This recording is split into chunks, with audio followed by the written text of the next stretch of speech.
Hello, ladies and gentlemen, Tevaron here, and welcome back to Aviary Attorney. In the last episode, we stumbled around a bit for a few days and then got a note from Cocorico saying if we had gotten the note, then he was most likely dead. And now we must see what truth there is to that. Come on, Sparrowson, keep up. No time for wheezing. If Cocorico was last seen around here, then there has to be a clue nearby.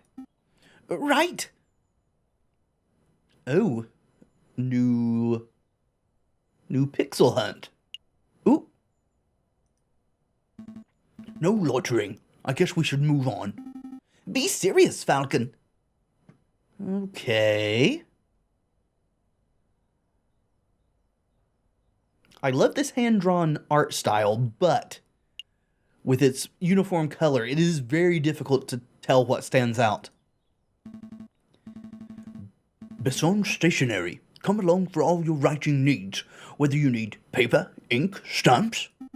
What are you doing? Stop procrastinating, Falcon. Cocorico's life is at stake. Could we perhaps track down the origin of the pen, like where it was bought from? Is that relevant? Apparently not. Ooh, is this blood? There's a pool of blood here. It looks fresh. Cocorico's? I see drag marks heading towards that tunnel, which leads straight to the Seine. If I had to guess, someone was killed here last night, and their body was hastily disposed of in the river. But I see several sets of bloodied footprints too. Some are faint, but they head that way toward the main road. So, he could still be alive? Let's see where the footprints go. Oh, I guess there's no more looking around. The blood was it. They lead to Notre Dame. Curiouser and curiouser, the plot thickens. Here, the footsteps lead right into Notre Dame? It seems that way. Unbelievable. But where's a friar when you need one? Well, some other friar besides the one we've been talking to would be awesome. Forget the friar. Let's keep following the blood trail and see where it ends up. Wait a minute, Falcon. Shouldn't we get the police involved before we go any further? The police can't be trusted. Are we saying Valerity is involved? I actually think we probably should, except they've proven themselves incompetent. Oh, this feels like a really important decision. Let's do it on our own. The police can't be trusted. You remember what Tevaron wrote in his letter? The inspector was the one who gave him the tip-off. Huh? What are you saying? You think the police are in on this? At this point, anything's possible.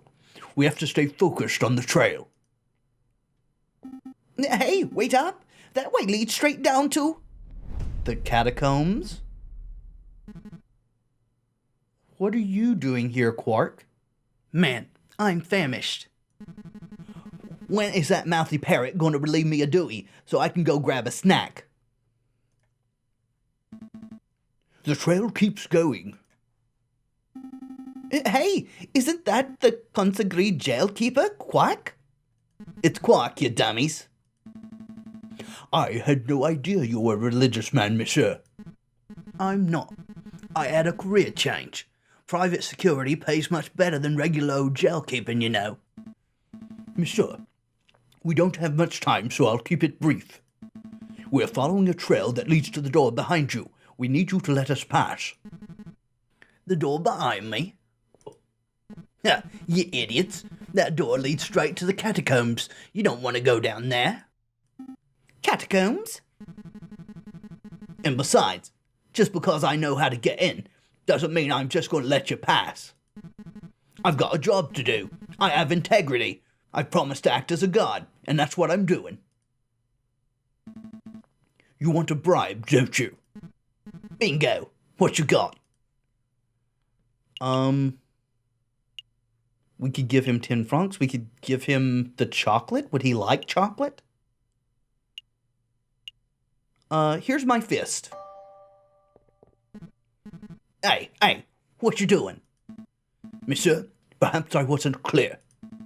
I am short on both time and patience. Are you going to let us pass, or do I have to beat you until you are unable to stop us? Jeez, no need to get violent, big guy. You can pass. The door's right behind me. Go on. That's the door to the catacombs. It's that simple. Yeah, it's that simple. What? Were you expecting a hidden bookcase or something? Go on, go look.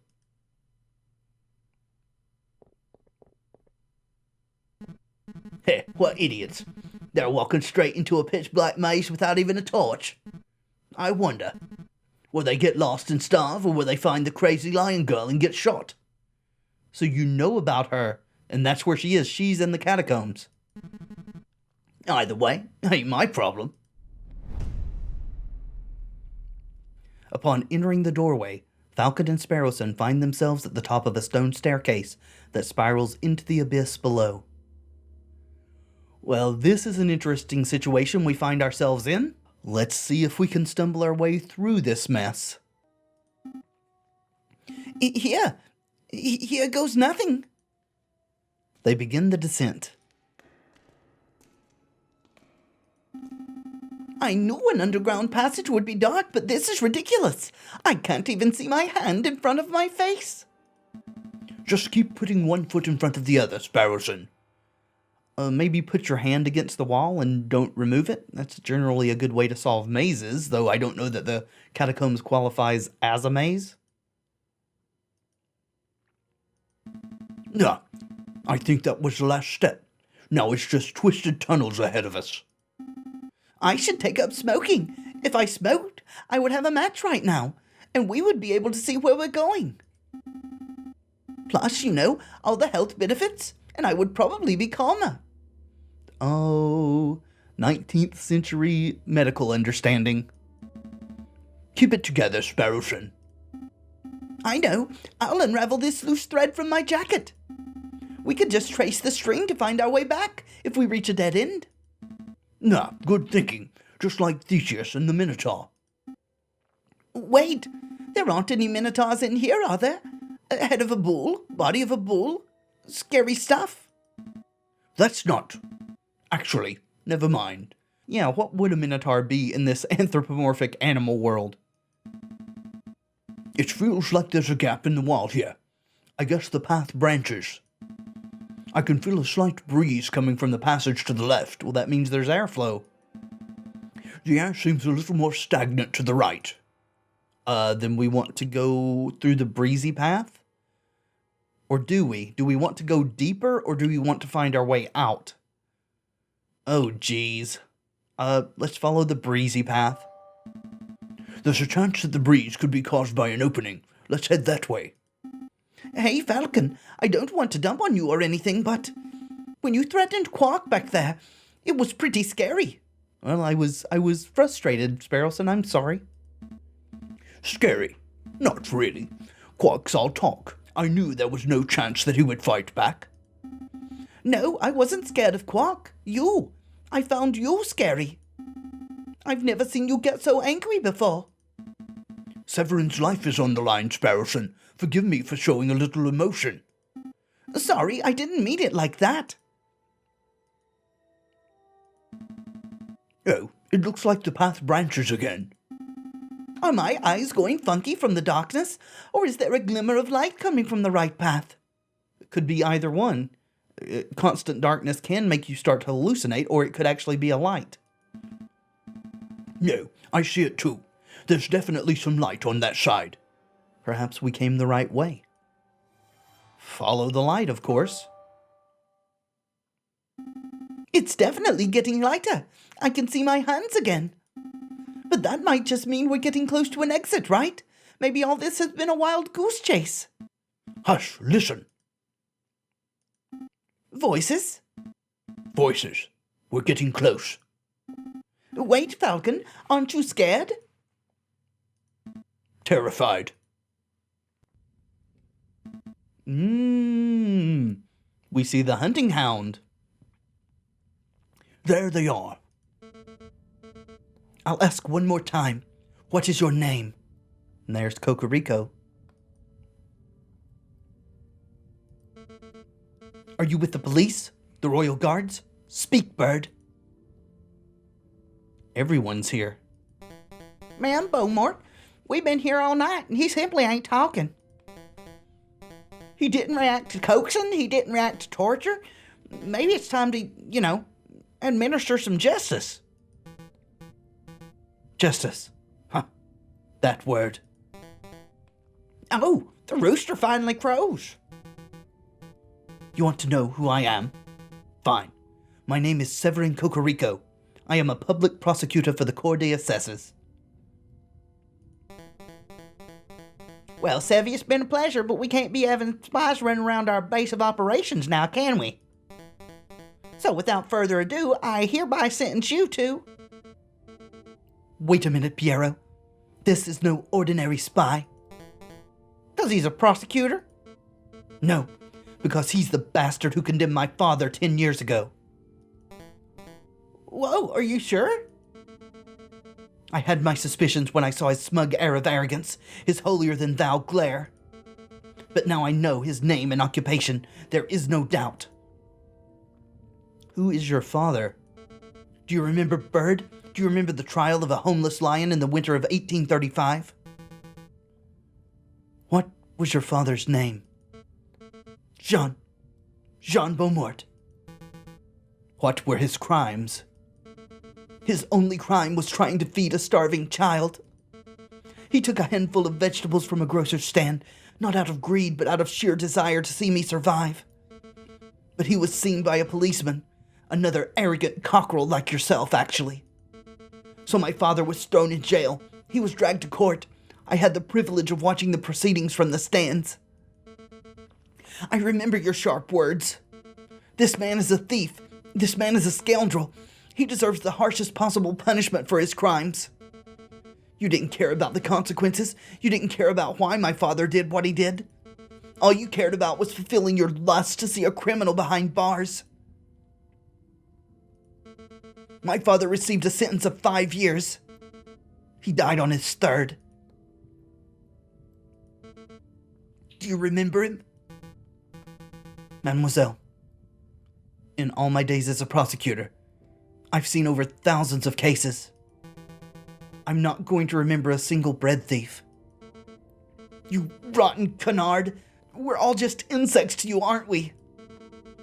Who cares if a child starves on the streets as long as you put enough criminals behind bars to meet your quota, am I right? Your silence speaks volumes of your guilt. Severin Cocorico, you have been tried by the people of the Second Republic. We have found you guilty on the counts of conspiracy, of the murder of the Croque Monsieur, of the murder of my father, Jean Beaumont.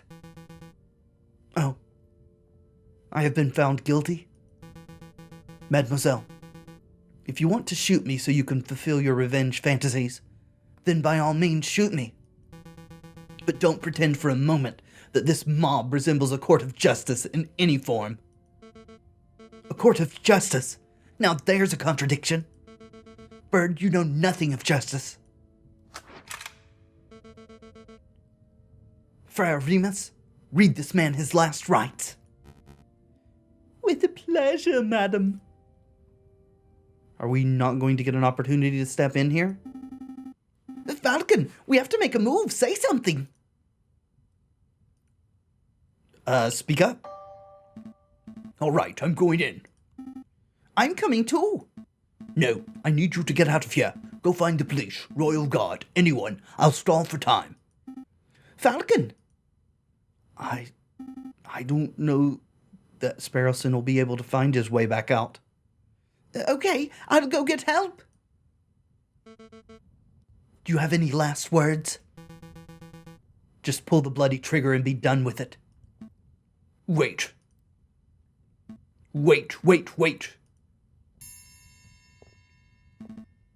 He's right. This is a terrible trial. There's no evidence, no defense, no examination of the facts. You've dragged a man off the streets and decided his fate based purely on your own prejudices and whims. Who the cluck does this bird brain think he is? I am this man's defense attorney. I am J.J. Falcon. JJ, what are you doing? Defense attorney? You're a raven loony is what you are. Or a spy. I have seen this monsieur eavesdropping on our conversations before. He cannot be trusted. Everyone, please hear me out. Piero, no, the friar? Fontaine, that's the dog, right? Let's appeal to the dog. Monsieur Fontaine, we've only met a couple of occasions, but you seem like an intelligent and reasonable person. Why, thank you. I do consider myself to be reasonable. Then surely you can see something wrong with dragging someone off the streets and executing them without a trial. Well, I want to see a better France, monsieur. A France with actual liberty for all. I don't enjoy violence, but I have no qualms when a traitor or two dies trying to achieve that noble goal. Means to an end, you know. You see, Falcon? This man's death is inevitable. For the good of France, and in the name of justice, he must be killed. Justice. There's that word again. Madam, I won't presume to know who you are or what you stand for, but shooting this man right now would not bring you justice. It would only serve to satisfy your desire for revenge. Justice. Revenge. What's the difference? Due process is the difference. Fairness is kind of the same thing. Due process. Due process, madam. By following an organized train of events, justice ensures that both sides have a fair and balanced trial.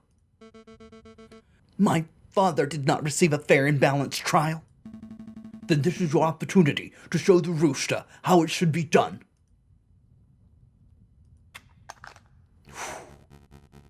Madam, surely you aren't entertaining the words of this heathen? Fine, Falcon. We'll play this your way. We shall have a formal trial for the murder of the croque monsieur. Excellent. Shall we head back up to my office and file the necessary papers? That seems a bit overly optimistic there, Falcon. Don't take me for a fool. You'll walk us right into a trap. We shall have the trial right here and now. Right here? In the catacombs? It's as good a place as any.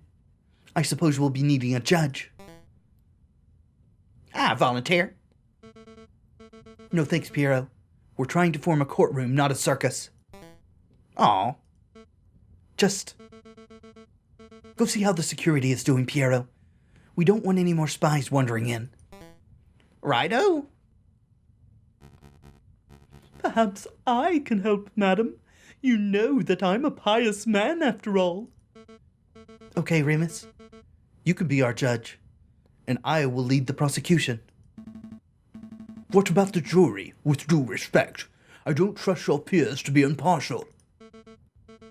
Look around you. As we speak, we are being watched and judged by countless dead men and women. They shall be our jury. How do you propose to make that work? That may work as a metaphor, but in practical terms. In practical terms, it is me you have to convince, Falcon. Convince me that this bird is not guilty. After all, I am the one who holds the gun. Well, it looks like we are ready to get started. The trial of Severin Cocorico is underway. He stands accused of the murder of the man known as the croque monsieur in cold blood. Madame Beaumont, please explain the details of what happened. Very well. Last night, at the stroke of midnight, 2 gunshots were heard on the Rue des Marmosettes. Piero alerted us, and we managed to arrive before the police did. On the scene, I saw the man known as the croque monsieur, a good friend of ours, lying in a pool of his own blood. Guess you're unaware that he offered to sell us your information for a mere 500 francs. Standing over the body, I saw the murderer, Severin Cocorico, still clutching his murder weapon. Am I to understand that you did not witness the crime firsthand, madam? That you only saw the aftermath? Yes, but one of us did happen to see the incident itself. Man Beaumont, I found this here pigeon running around our tunnels. Oh, Sparrowson. I figured you wouldn't be able to get out. I am no pigeon, monsieur. He's a spy in any case. What say I execute him right now? It's all right, he's with me. With you? He's my assistant. He carries my bags and stuff. Falcon, I trust you do not have any other assistants lurking around the corner? No, madam. Then take your lackey out of my sight. Psst, Falcon! What is it? I saw someone lurking in the catacombs. I think he was watching us from the shadows. Another rebel? I don't know. Maybe it's Inspector Valerty. But he got spooked when he saw me. He dropped this. What's this? A political pamphlet? Cult pamphlet. What? Cult of Reason. Found by Sparrowson in the catacombs. Haven't we heard that name before? The Cult of Reason. Who was that? Where did we hear that before? I don't remember. Damn it. Well, I best be getting back to the patrols then. Not so fast, Piero. You witnessed the crime firsthand, did you not? I did, ma'am. Then you can be our first witness. Go stand in the corner. Go stand in the center. Okie dokie. Do I need to say an oath or something? That won't be necessary. We trust you. Just tell us what you saw last night, Piero. Okie dokie. I saw it plain as day.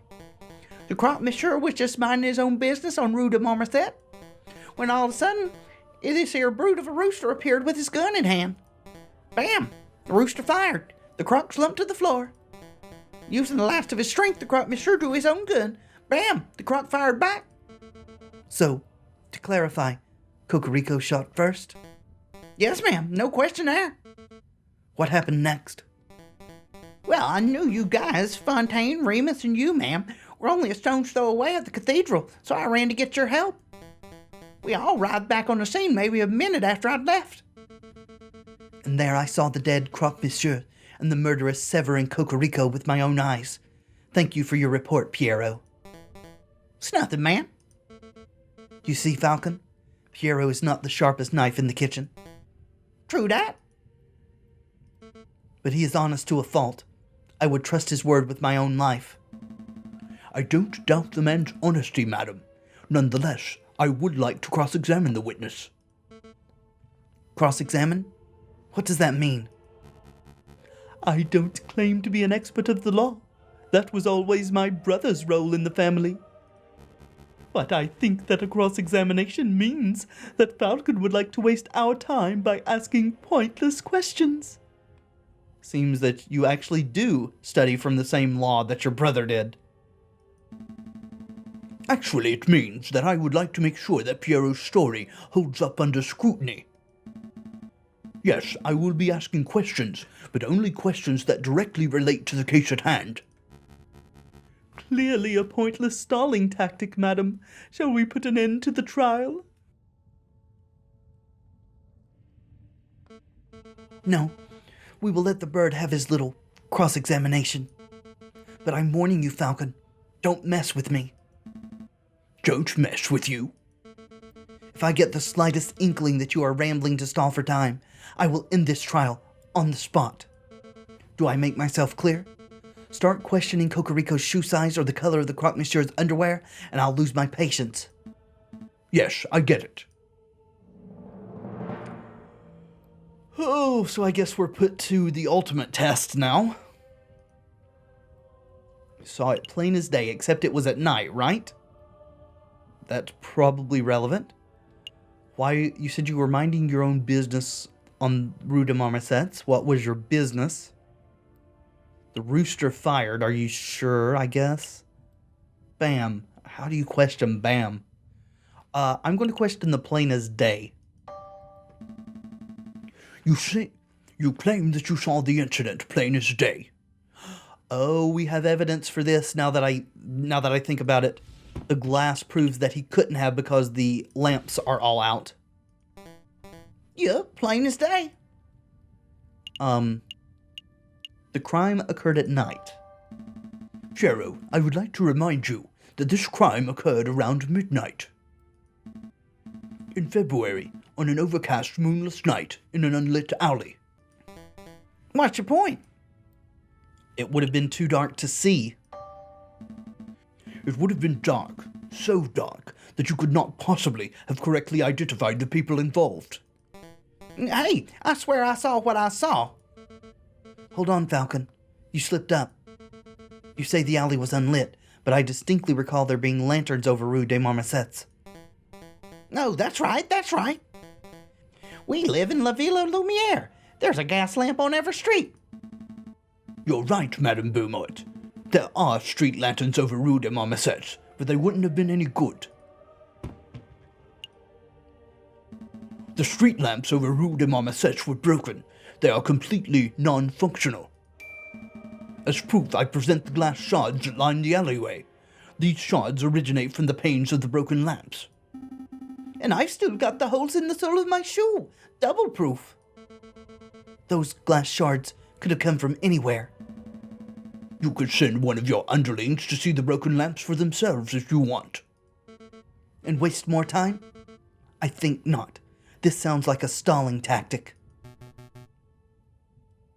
Excuse me, Madame Beaumont. I don't remember whether the street lamps were or were not broken, but I do remember that we had to use a torch to light up the scene. Hey, whose side are you on? I'm just saying Falcon might be right. It was particularly dark, so it's possible that there weren't any lit street lamps. Are you saying I'm a liar? I thought we were buddies. Stop quibbling, both of you. Maybe the lamps were broken, maybe they weren't. It doesn't matter.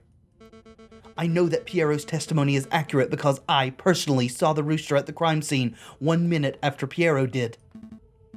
1 minute? That's plenty of time for the real murderer to escape and for a passerby to stumble upon the scene, is it not? You must acknowledge that it is a possibility. I acknowledge nothing.